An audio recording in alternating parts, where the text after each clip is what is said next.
Okay, Daniel's Yes, here. Karen. Okay, Oh, that one Jim's works? here. Okay. Excellent. Okay. All right. So everybody, I'd like to begin our meeting with Yes, we are. The dry thank cleaner you is open. for, Makes could me someone, we're going to start our meeting, so please mute. We're getting other people talking. Could you please mute your phone? Cats have 9 lives. Please mute. So I'd like to welcome everybody to our November BCEQ meeting, and we are going to have a special presentation. Please mute yourself. From two really wonderful allies of Bronx sustainable development and two really important people in the Department of City Planning. It's Carol Samol, who is the Bronx director, and Juton, who is the, Juton, what is your official title?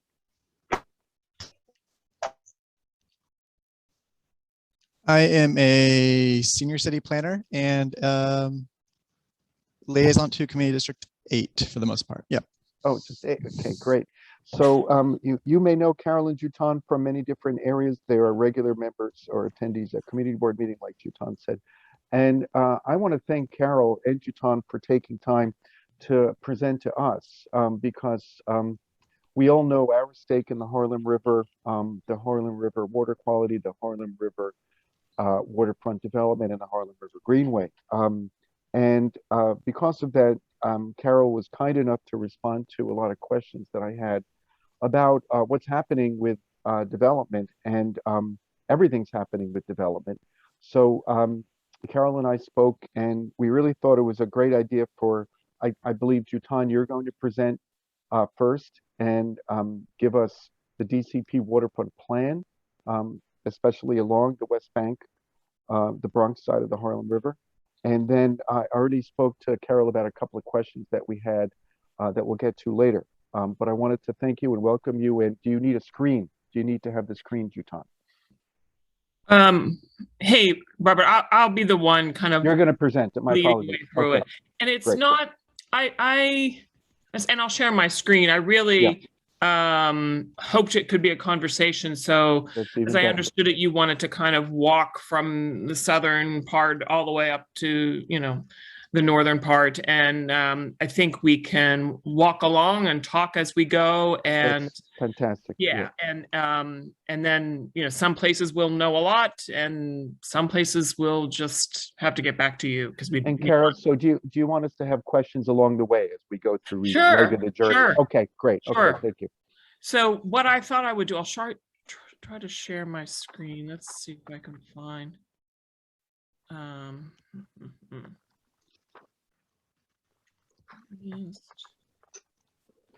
Files. Let's see. I'm doing this on Zoom for the first time, so we're recording everybody. I'm gonna try this. You'll let me know if this is what I'm. Yes, we see it. Okay. Can you see this? Yes, the New York Times. Do you see the Harlem River waterfront locator map? I think you have to scroll up a little bit. It's a New York Times article, Carol. I think it's the wrong window. Yeah. Okay. Let me stop and try again. That's what I'm. Each one of these is new. Okay, this one should work.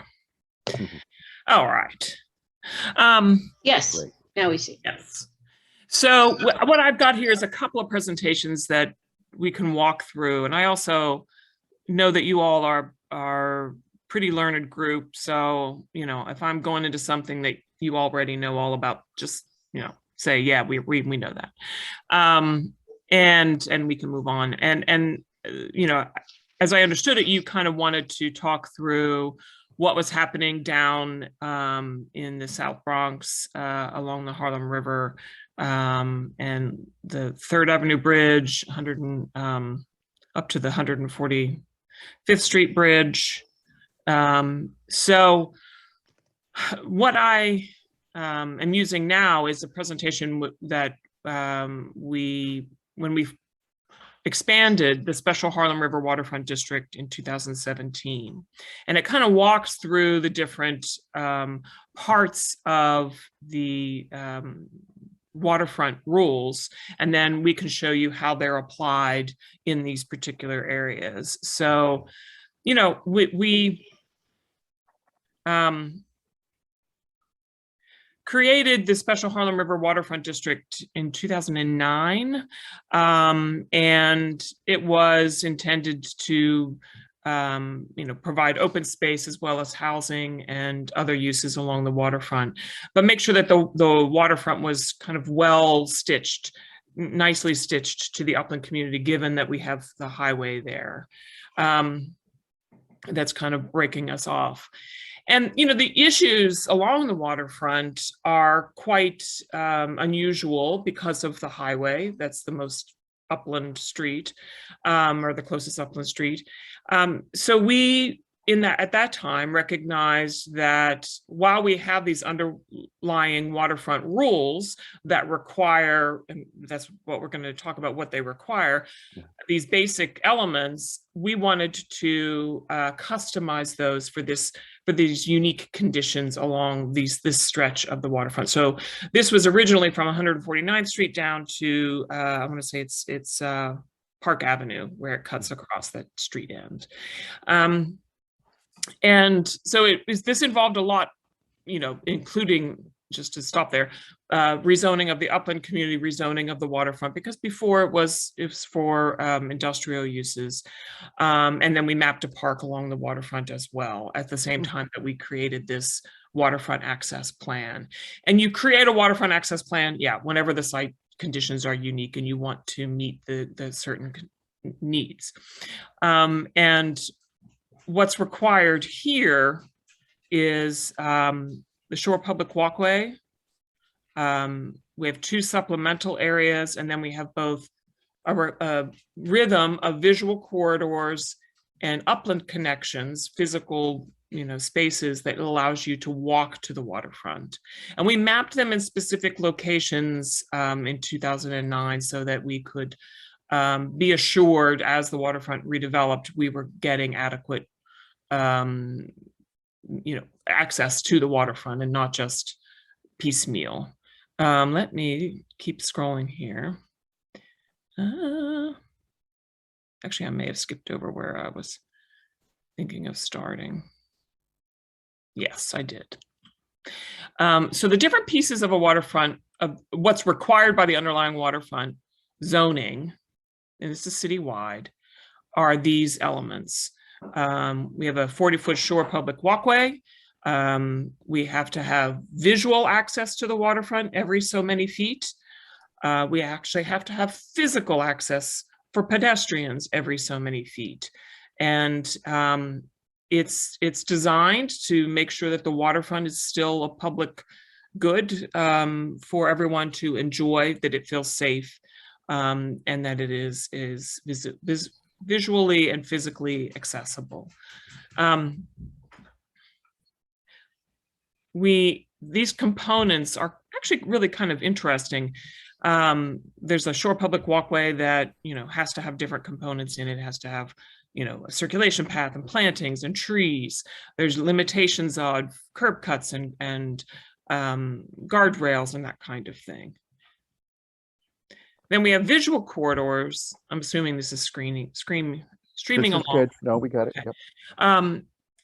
Visual access, and those have different rules. They're allowed to have other kind of things within it, but it's really primarily designed so that you can kind of see that there is a waterfront there and you can get to it, or that you can see from the waterfront that there's an upland street and you can get to it ultimately. But visual corridors, you know, obviously have less access. The upland connection is required to have signage, planting, seating, trees. It's required to be a certain width, required to have certain kind of transitions to the shore public walkway, and so forth. Supplemental public access areas come into play when in the underlying rules, you're required to, if you have a waterfront lot, you're required to provide so much of your lot. I think it might be 15%. I don't know. I'm Don't quote me on that one, but there's a certain percentage of your lot that has to be given over to public access. And if you don't achieve that with your required elements, your upland connection and your shore public walkway, then you're required to have an additional public space called a supplemental public access area. And that has design requirements too. Okay, so these are the basic elements, the kit of parts that go into building a waterfront access plan.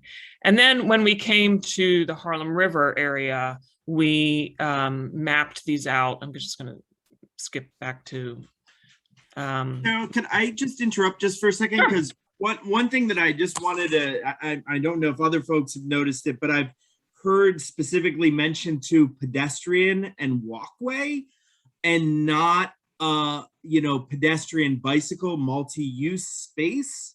And I really want to get a clear distinction about that, because that's something that we've clearly been advocating for. I testified, at this rezoning in 2009. And it is a 40-foot shoreway access. So I do want to hear a little bit about the difference between walkway pedestrian access and greenway waterfront access. Yeah, I think we tried to do a lot on the waterfront areas, but at the same time, Chauncey, I can't answer your question flat out, these are the rules for bicycles. I know there has been some controversy about bringing bicycles to the shore public walkways, requiring that. I know we are certainly looking at, and DOT is certainly looking at, how do we make sure that our bike network that's connecting to the waterfront is adequate. So, Juton, I don't know if you have any more insights into the role of bike lanes on the shore public walkway. Yeah. If you don't, we can. Carolyn, I don't necessarily specifically to bikes, but okay. yeah. Was this created just for the Harlem River, or did this already exist as would it be called a special area within? It's both. It's both. So we first created this waterfront access plan back in 2009 when we went to rezone the broader neighborhood, and we wanted to introduce housing to the neighborhood. This was the lower concourse rezoning. And then at the same time that we rezoned it, we created a special district along the waterfront so we could control the bulk. And then we added this waterfront access plan.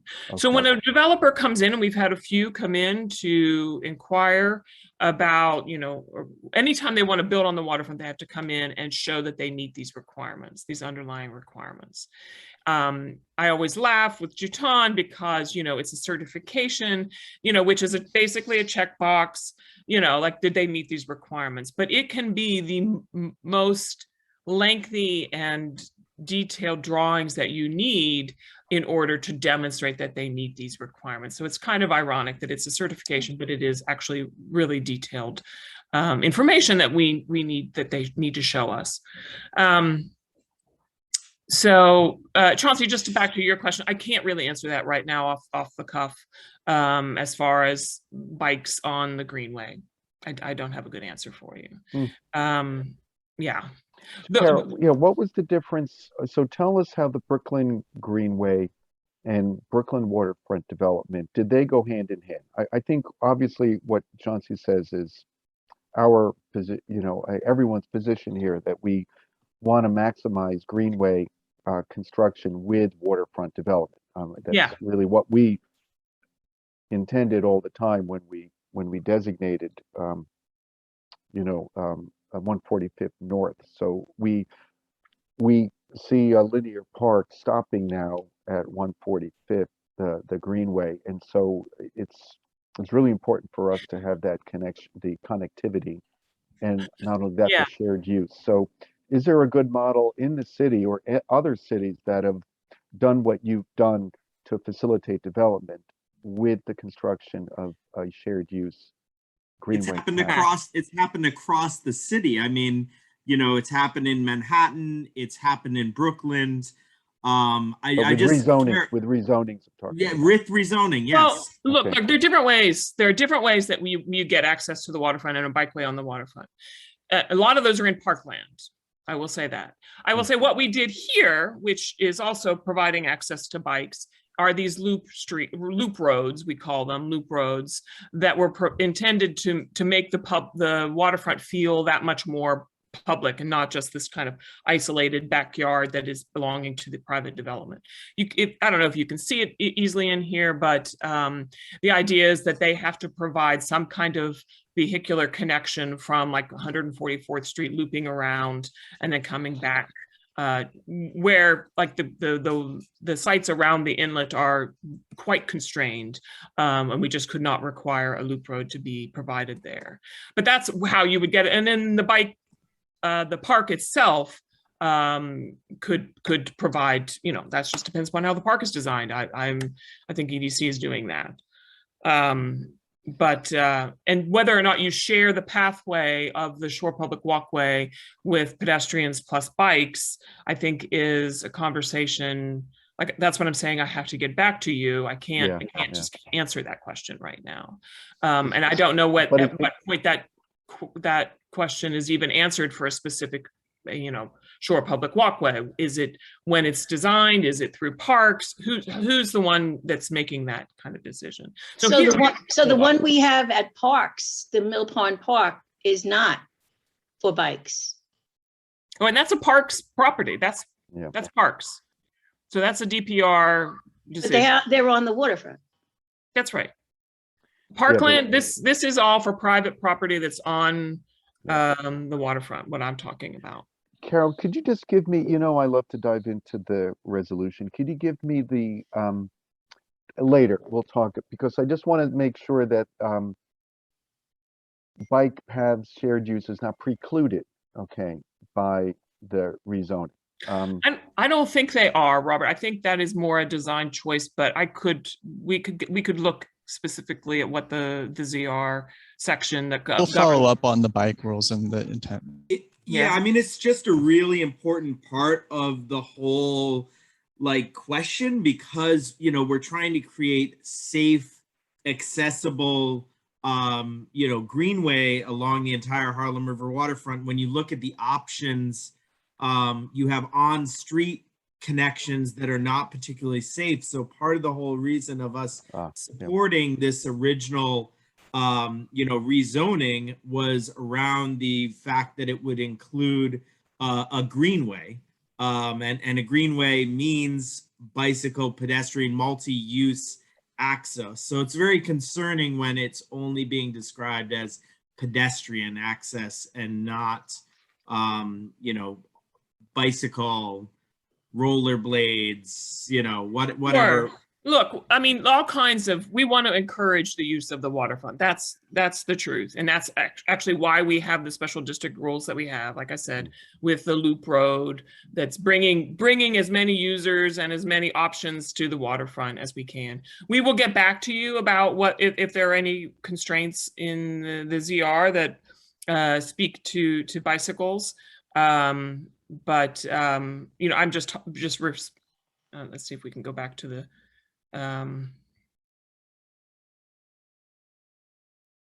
some of it also, Chauncey, depends upon the designer's thoughts of the waterfront. Are there, Carol, how much negotiation do we actually have right now with all this? Could you tell us about the progress and state of plans and things? Yeah. Do we have time to really get involved and connect this and make it? Well, yes, we should talk about that. So, so we also expanded. I'll go quickly. Let me change. I might have to stop sharing and then come back again, because there's another. I wanted to share with you the expansion area, which is, I think, really what's currently under development in that area. Okay. Well, and Carol, if I just sure. For a second. So, I mean, I think taking just a step back and thinking about New York City and the waterfront rules when they were first put in place, and the intent is that, historically, a lot of these areas along the waterways were really manufacturing uses, which today, manufacturing uses does not require some of these things. So when this area was rezoned and the waterfront public access area was implemented, the idea was to change it from a manufacturing use to a commercial and residential, which would then require this connection. And basically over time, as all these sites develop along the entire Bronx corridor, that these connections would take place over time. So while we recognize it would be great for this to connect across the entire Bronx waterfront, that it would really occur over a longer period of time. And really, this plan was put in place, I think, in 2009. It's been 12 years, and it's going to take some time before that whole connection is really made. So this is really an important step in getting these rules, and then the updates that occurred several years ago in order to have those connections occur over time. Yeah. Certainly, although if bicycles are barred from sections as they're developed, bicycles will be barred in the future. It is, and the way that, and we know this, I mean, I've been a part of planning many, different greenway sections, as is, Dart, who I'm sure is probably, could jump in momentarily. I mean, if it's not designed to be able to have bicycle use as well as pedestrian use, there are locations on the Hudson River waterfront where there is a bicycle path along the roadway, and there is nice sweeping pedestrian paths that are specifically excluding bicycle access. Yeah. So the concern that I see of some of these designs is that they look like they're that type of sweeping path that they might bar bicycles from. So Chauncey, again, this gets to a very important distinction between public parks, like you've just described, and this shore public walkway, which is intended to be on private land. And the reason that we have these underlying requirements is so that we're not having to have an argument every single time with a developer about, well, how wide should the pathway be, or how much seating should there be, or how many trees. They have design choices, of course, but we have some certain basic rules. And again, I would go back to you that they have to build out this loop road, at least in the other upper portion of it, which I was just showing you, which is vehicular, accessible. It's not going to be a major roadway, right? It's designed to service the local buildings, but it was intended to provide that many more access points from the upland communities. So, Carol, what do you suggest for people who want to build a greenway? And is this a conversation with your office to talk to developers? To actually incorporate shared use and also connect the private properties to each other? I just want to put all our cards on the table. Yeah. We know about the greenway. We also hope for urban for Empire State Trails designation to have a bridge that would go from Van Cortlandt Park and one way to Manhattan and one way this way.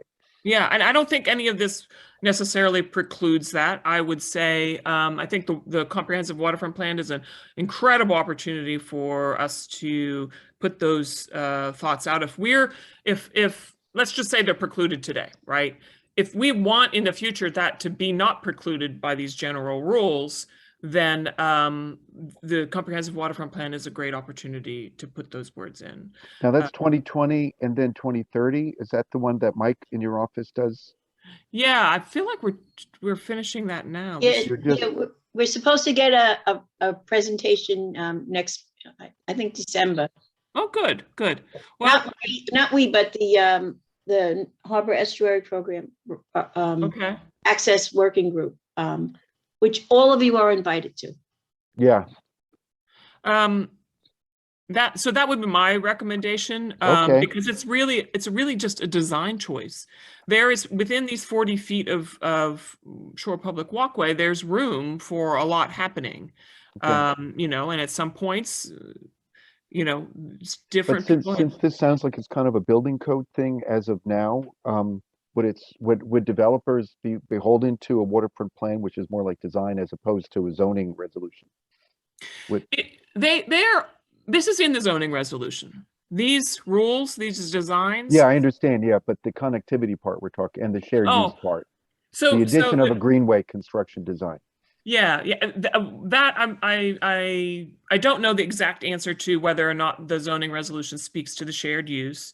Okay. I think that that's something we'll have to get back to you about. Okay. The connectivity parcel to parcel is absolutely written into the zoning, and that's also why we're required to review things so that we make sure it matches up. We don't want things that it's not like it just stops at the property's edges, but you know, the idea is to have a continuous connection. Yeah. All right. Yeah, maybe I've been breaking in a lot, but maybe we can let Carol finish the presentation, and then we can push with our questions. No, I hear what you're wanting, Chauncey, and I like I said, I think that it's a design choice. I don't know that the city's made it as affirmatively as you would want it to be. We have made it clearly where the city controls the properties. That's been a very clear choice. We've got, you know, beautiful greenways that are in parkland. Here we only have a small portion of the area that is parkland. But just to wrap up this the expansion of this is where we brought the waterfront access plan, because this area south of the Metro North Bridge was rezoned, gosh, in 2005? Yeah, a long time ago. Not so long ago, but before my time, put it that way. It was before my time, and it had been rezoned, and but there was never a waterfront access plan there.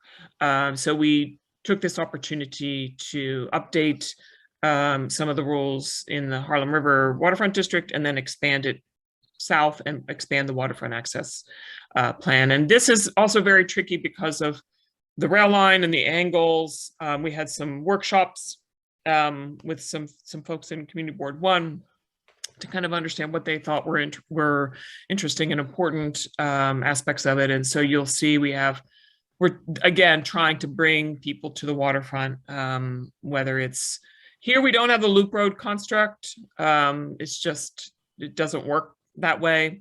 You know, the requirement, we just felt like it couldn't be done. What are the cross streets here, just to identify this? So this is Lincoln Avenue to the south. Oh, okay, yeah, we were just there. And then Park Avenue to the north. Okay. It's kind of the expansion area. Is this the 132nd Street Yes. area? Yes, this is the area where they closed the street for some reason.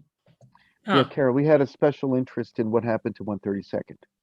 Yeah, I looked that up. Let me go see if I can find that. Because I could not find where any part of the street had been demapped. And I'm gonna, so we agree with that. It wasn't demapped. It's just been closed off for some reason. I'd be interested to see what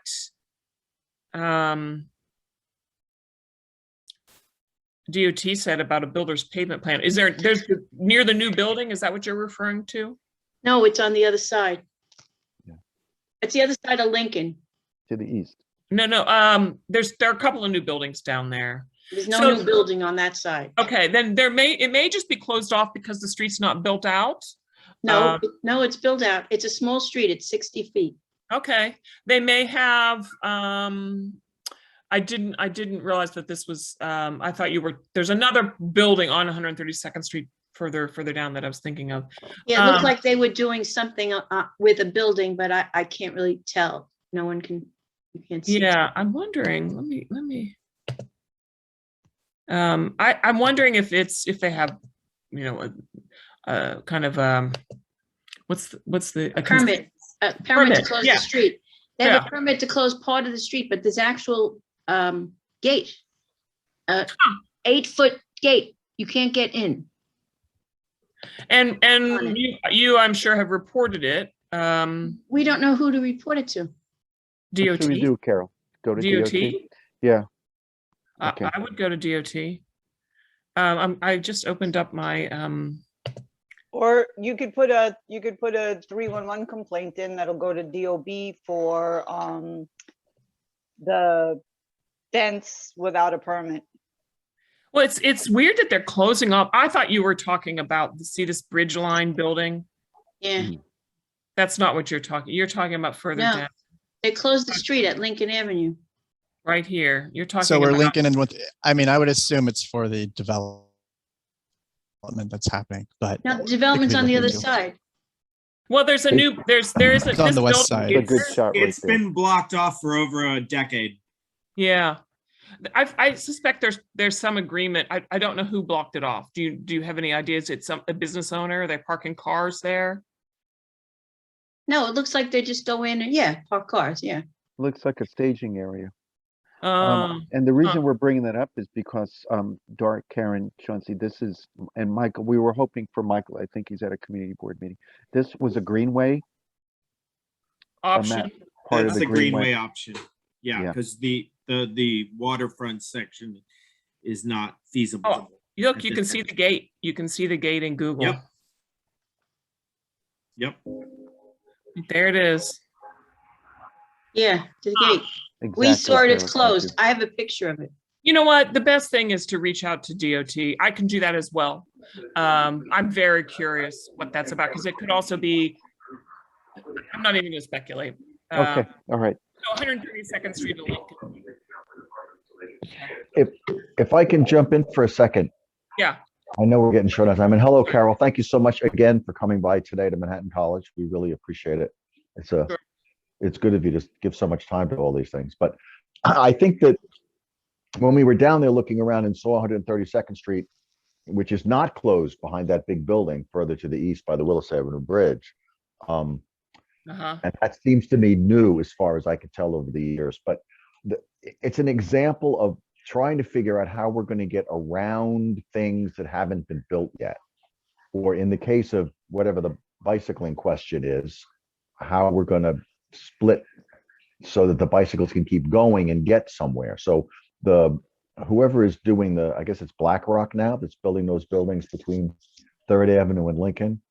The trees are there for their greenway, for their pedestrian walkway. Yeah.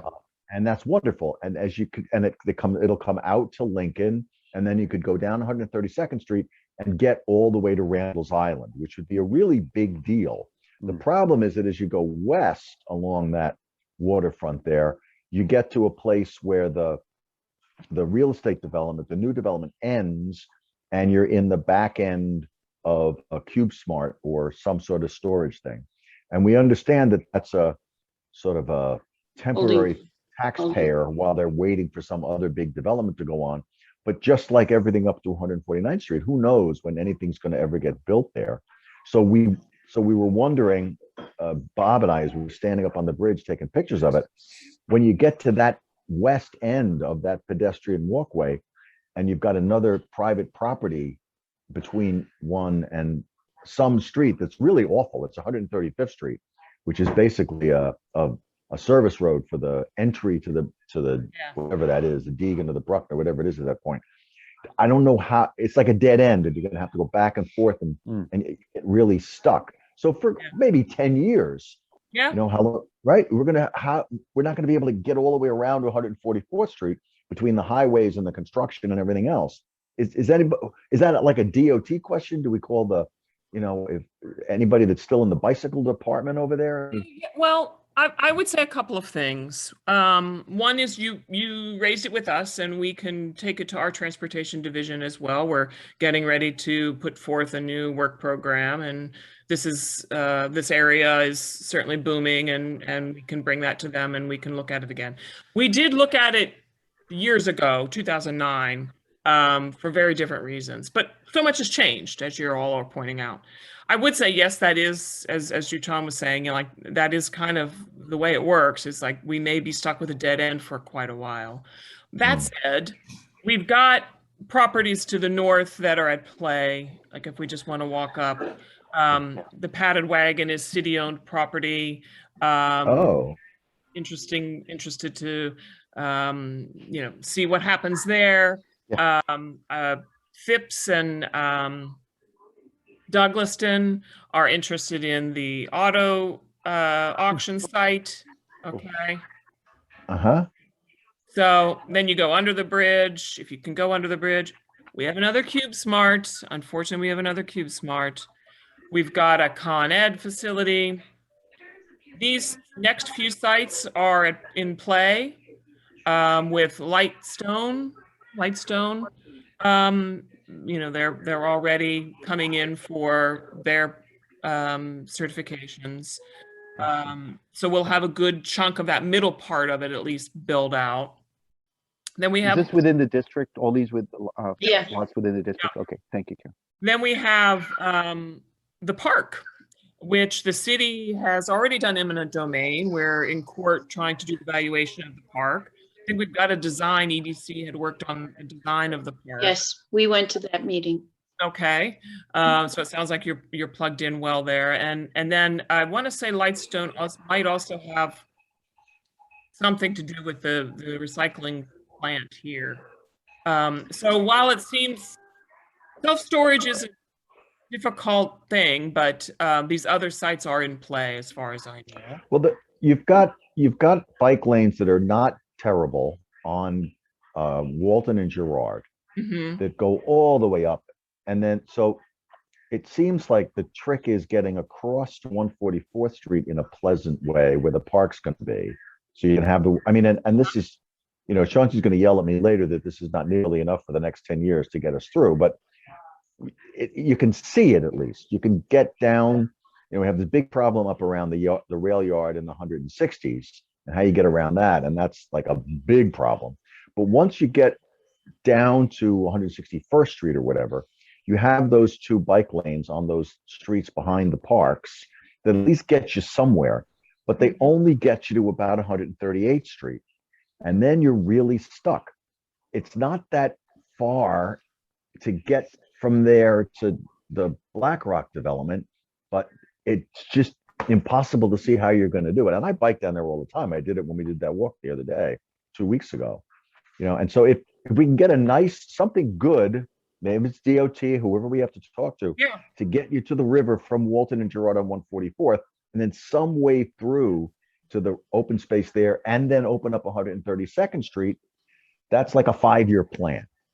Well, what I would say to you is you're raising it with the right group here with city planning. I would also raise it with DOT, and I don't know how connected you are with their bikes folks, but you know, versus the borough office, I feel like the bikes folks are the right people to approach. Is Kimberly still there? Kimberly Rancourt?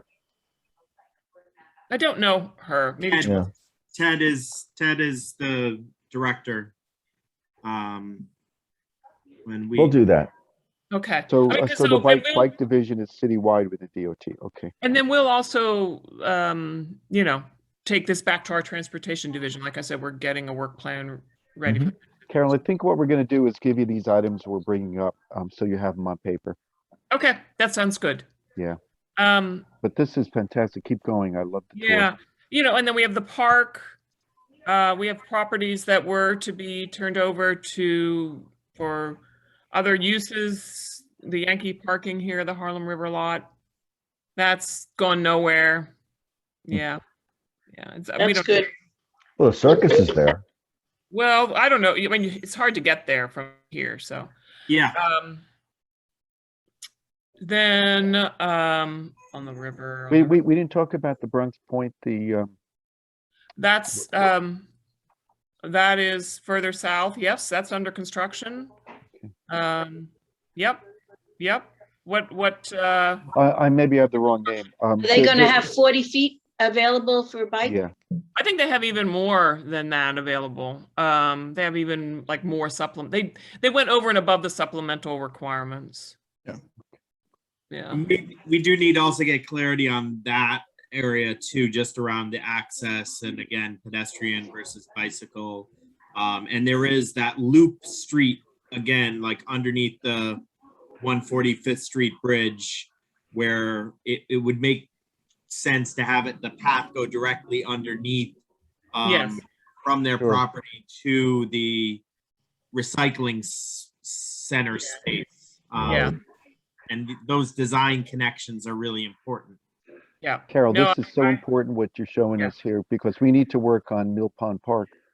There's no bike use within the park. That's and no really connection. interesting. Well, there's Well, bike you say use. that. There's bike use. What has happened over the The bike years connection. is they've said that it is not a part of the official greenway, and that they don't have, although this has changed recently, they don't have the northern to southern connections open. So you can't actually get from the northern section of Mill Pond Park to the southern section. Is that because of design or a gate? No, it's because of safety. No, well, the northern section has been open recently, Karen. I've tried it several times, but there's a construction happening in this parking lot right here in the left corner of our tennis section. court? So the gate is actually I think you can see it on Google actually. There's a gate right there. Oh, yeah. There's a gate right there, and there's temporary buildings blocking the path right now. But I think that's separate. Okay. Yeah. Okay, so we should work on this. It's a big problem. We should try to figure out how to get this nicely taken care of. And then, of course, we have the rail yard. And then you all have Depot Place. Congratulations getting there. And thanks for your help, Carol. And then we have to the north,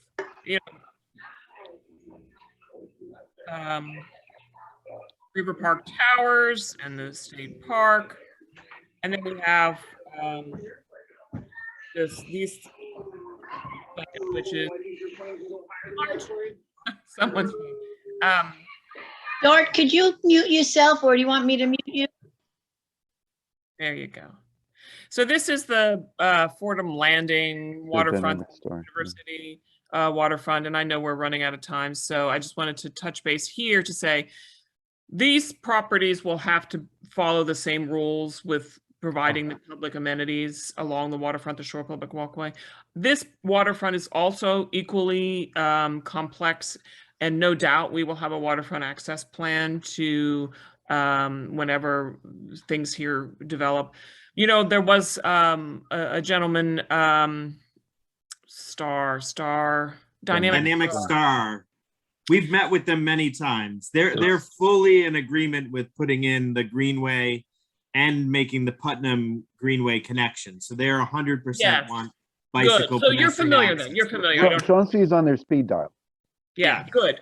The one other thing is we have a city-owned property here, in control of the Department of Transportation. That was a big sticking point. It's this bridge facility here where they can. Has anyone talked to them about an easement, or because we're thinking, we're not thinking like a developer, but we are thinking about a greenway. So has anyone spoken to them about an easement for whatever it's being built by the developer in terms of a greenway? Yeah, but look at it. It's disgusting. It shouldn't be by the water. I mean, and it's worse now. This is.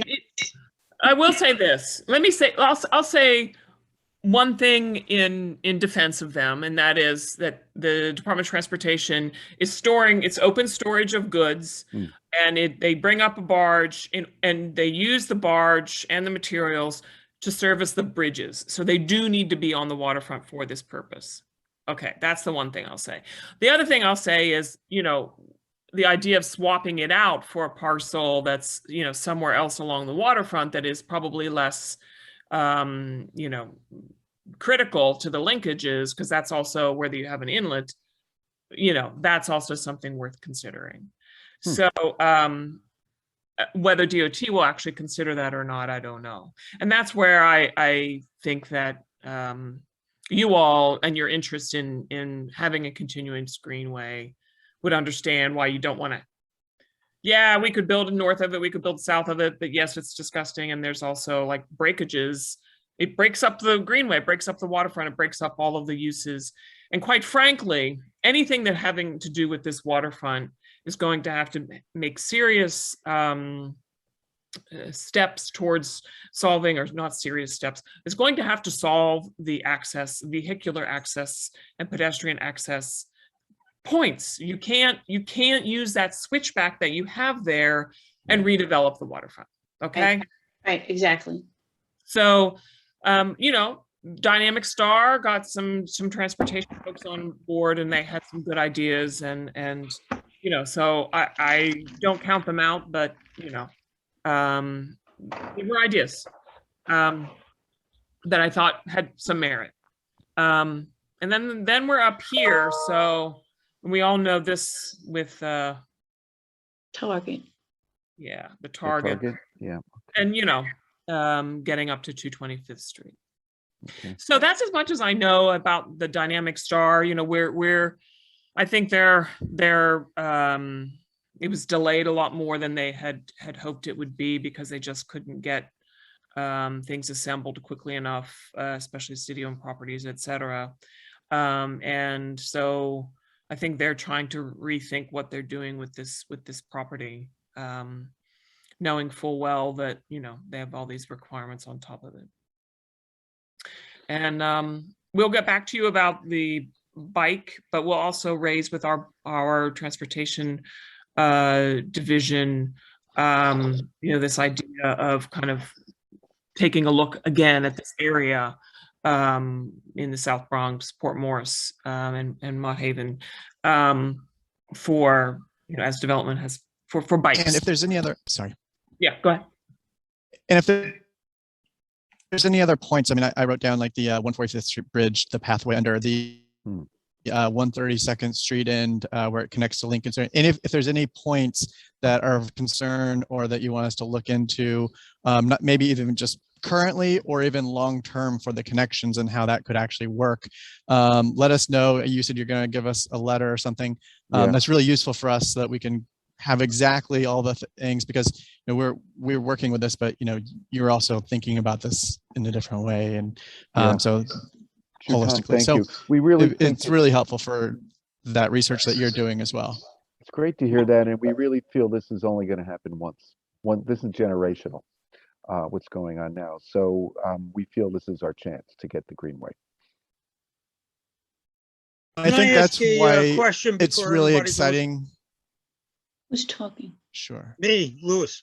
Just a second. Juton was talking, and then I was just going to say, to wrap up that thought, is I thought it's really exciting that we have these waterfront rules in place already, so that when these developments are going in, that these connections are going to start being made. Because if we were starting from scratch, or these rules weren't in place, we'd be really having to try to put these shore public walkway implementations on every single site, so every person that's developing these waterfronts for commercial, residential, community facility uses, they know they're going to have to make these connections, come to state planning and do this. So there's other points that we should follow up on, but we're already working towards that goal of connections.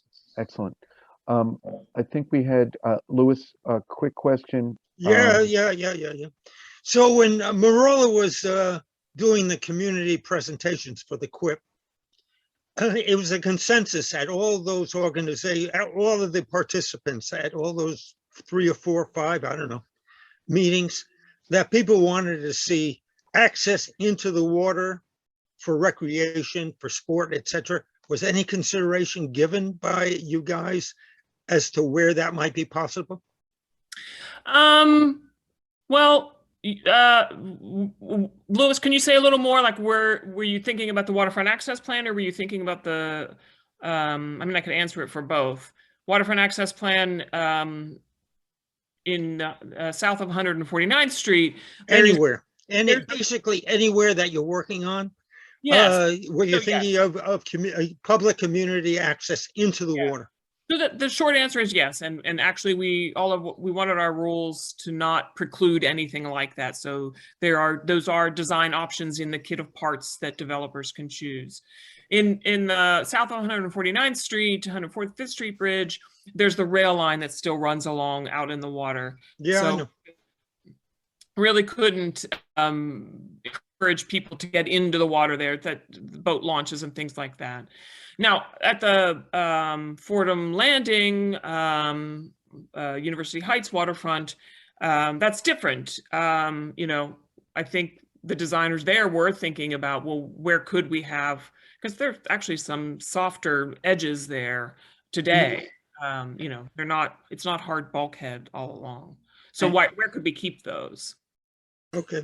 Actually, Louis, to answer your question, I mean, Dynamic Star has lots of plans, you know, if they move forward with creating docks and different uses for it. And actually the DOT spot actually has an existing, you know, remnants of a dock there. So that property is really, that cove is really key. Carol, if you like see there, you can see the remnants, a huge dock was there. So one of the issues of obviously building a dock in the water is having existing, existing dock space in the water. So that's a key aspect. I think it would be also important to look, the one piece that we left out, you know, didn't focus on is just looking at that rail connection between Depot Place and, you know, Mill Pond Park. We lost a section underneath the Deegan Expressway when it got filled in this year, last year, with the Deegan Expressway. That had been a plan we shared with city planning, Department of Transportation, and MTA over a decade ago, that would have been a perfect place to do a greenway path underneath that, where the Deegan was lifted between Depot Place and 161. So there are, you know, huge opportunities, and I think we look forward to having conversations and follow up around how we can deal with 149th Street South and this development, and ensuring that it's a multi-use access in addition to just pedestrian. And we'd also be remiss if we didn't point out that all the plans going back to the Dinkins era waterfront plan, look at the area between south of Fordham Road and the end of what is now the CSX property, which was then owned by Conrail, a publicly owned thing, that about half of it should be some sort of open space. So both the borough plan from that era and the citywide waterfront plan, and again, this is the Dinkins administration, and the community boards plan that was done by Columbia, we're looking to have a lot more open space there than what we're seeing now. And if there's some DOT property that Parks actually put out a request for expressions of interest some years ago to see if anybody wanted to put a marina there or something. I mean, the assumption was that was going to be parkland, whether it was by, you know, by the borough president at the time to call it Regatta Park, or all of the citywide waterfront plans. So to think that, you know, DOT doesn't want to give it up, and that, you know, the private developer is going to take all of it and turn it into development, you know, not the exact opposite, but it's very far from everything the community's been saying, you know, since about 1993. So, well, I mean, I know say, it's not. Go ahead. Oh, it's not. You know, it's not a decision that any of us here is going to make. But as far as what the community wants, it's been a lot more open space in that spot. That's all. All Yeah, right. we're ready to undertake a fool's errand for that DOT connection, because we really need the open space there. And 7 really was the leader and a crucial participant. They are consulting partner to the whole BOA plan and the whole Greenway plan. Yeah. And let me just add one last. I wanted to call. I wanted to thank Carol Lewis. Is it absolutely essential? Because we're waiting. No, very short. Sure. For human power boating, you don't need a dock. A nice beach would be just as good. In fact, sometimes better. Okay. Carol and Juton, I want to thank you for this tour of the waterfront. It's exactly what we were hoping for, lot by lot, and seeing what's happening. And we are going to get you that list, and you know where we're coming from in our plan and our stake here. So there's no secret here, but having these particulars is really going to help us, and your counsel about who to put pressure on and who to intervene and where to intervene is the most, so we don't spin our wheels. So I want to thank you, and I just want to ask about Karen, you mentioned an open, a waterfront meeting coming up, and was that with Urban Waters and Rob? Is that something? No, no, you no, wanna- no. Yeah, no. no, it's with so I think city planning is just going to preview the public access provisions that are in the upcoming in their upcoming comprehensive plan.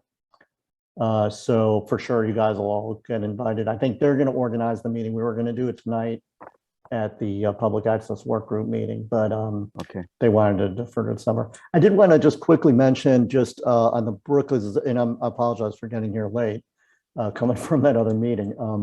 But they on the Brooklyn Waterfront Greenway, as far as my understanding in the discussions we had with the developers back when the rezoning was happening and the waterfront access plans, was that there was nothing in the code that prevented the bikes from being on the waterfront access plan, but it was a design decision because in the community meetings we held with Brooklyn Greenway Initiative, they basically people wanted to separate kind of the commuter traffic from the folks enjoying the waterfront.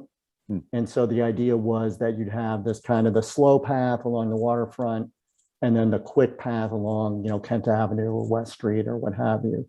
So, obviously the Bronx waterfront is a little less clear, as you guys have been saying, about the ability to do that. So I certainly appreciate that. But I will say, there's something to be said for separating that kind of use. And in particular these days with, the rise of micro mobility and people on all kinds of e-scooters going really fast, kind of separating the folks that want to, go quickly down the length of the Harlem River, or at least providing an option for those people. And then thinking about the waterfront space as a space for, kids to bicycle, right? Like not prohibit bikes, but think about it in that way. So, again, obviously it comes down to making those tough design decisions, but something to think about. Right. But it doesn't seem like they're including bikes at all in the plans that I'm seeing, Rob. Yeah. Well, I have to say, so these are not plans. These are just I just can't say that enough. These are what I'm speaking to are some of the underlying kind of concepts that go behind it. So if I've led you to believe that bikes are precluded from the waterfront, I apologize. We will get back to you if there are any specific rules that say, yes, here's how they should be designed, if the pathways should be designed and how not. Right. I mean, I just like, unless you're giving a pathway along exterior street, which is similar to what you have on the Brooklyn River Greenways. You have a on-road, very safe greenway that's built into the sidewalks and is an alternative. Like there's nothing like that in the plans. And that's just my real concern is that we're going to create a space that may be used by residents of those towers, but actually won't be able to be used by people that want to, commute and just enjoy the waterfront, even though they're accessible on both ends. If it's only for pedestrians, then it really does impact the use. Yeah, and I would totally agree with that, Chauncey. I mean, I think it's, I think, again, I think it comes down to some of the particulars about making, and it's obviously, not just the use but it's making people feel welcome so that when they go into those private developments, if they're not, it feels like a public space and maybe is managed by a public entity, right? I mean, I think that was something that, again, thinking about Brooklyn, creation of the what's it called? There's a North Brooklyn waterfront conservancy that works with the Parks Department to manage some of those public spaces. And that was certainly part of the consideration there too. I'm in a meeting. So Carol, I know we're late and I want to thank you and Juton for staying on. I'm just wondering about who we negotiate with, developer by developer, DOT. So just think about that, how we can really bring, since there are questions of design and the waterfront, let's assume the special district is an envelope, okay? And just let's think about where we would be doing the most good in talking about design to accommodate shared use, and go street by street. Carol, and you're mentioning the EDC role in Brooklyn. That was in your No, poster? that's in South Bronx. South Bronx. Okay, all right. So Carol, thanks a lot. I'm going to move on to our board. Everyone is Thank free you to all. stay, and I want to thank you all for this incredible conversation. We have a lot of stuff to do, but we really feel included. I want to thank you, Carol and Juton. Yeah, thank you. Thank you all. Anytime. welcome. Bye. Thank you all. Thank you. Thank you.